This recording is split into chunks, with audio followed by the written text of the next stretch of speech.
Fin de 2022, Zalis va fêter ses 20 ans d'existence. Nous accompagnons depuis 20 ans les entreprises qui sont en transformation, parfois des entreprises sous-performantes. Et on crée de la valeur et on se fait rémunérer pour cette création de valeur. Depuis 20 ans, notre métier a évolué, mais c'est toujours autour de ces fondamentaux. Nous créons de la valeur pour des entreprises qui sont en transformation, quelle que soit la taille, depuis l'entreprise du CAC 40 jusqu'à la start-up.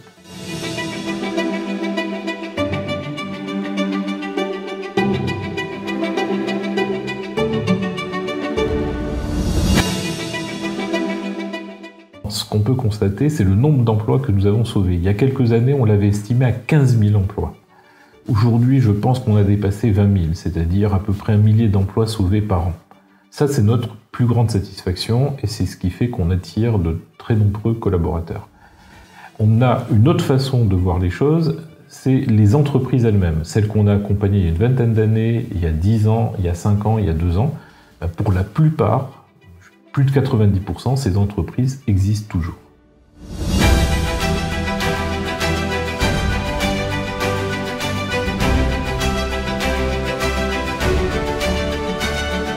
En 2022, l'offre Zalis, au moment où on se parle, c'est du repositionnement stratégique. On en a beaucoup fait ces 2 dernières années, en 2020 et 2021.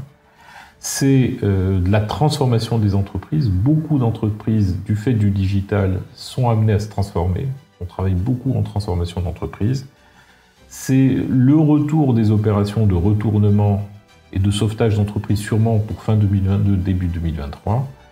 Et puis, c'est tout ce qui est levée de fonds et fusion-acquisition d'entreprises. Ce sont des choses qu'on fait depuis une vingtaine d'années et qui est permanent dans le métier de Zalis.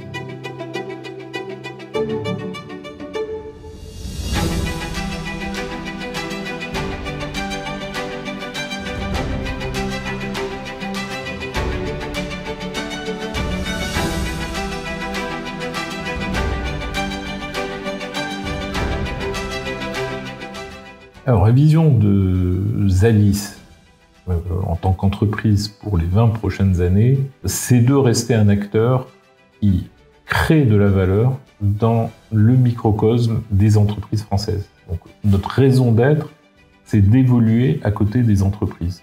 Souvent des ETI, c'est-à-dire des entreprises de taille intermédiaire. On accompagne les PME, PMI, on accompagne les grands groupes, mais les fondamentaux, c'est de faire en sorte que les entreprises de taille intermédiaire continuent à exister et continuent à se développer en France. Ça, c'est un challenge majeur. L'autre challenge majeur que nous accompagnons, c'est la réindustrialisation du pays. C'est plus de 20 ans que l'on se bat pour ça. C'est un sujet d'actualité et c'est un sujet pour les 20 ans qui viennent. C'est un sujet pour l'emploi. Donc c'est de rester en tout cas un acteur qui a un rôle sociétal en France. C'est ce qu'on a été ces 20 dernières années et c'est ce qu'on souhaitait pour les 20 prochaines.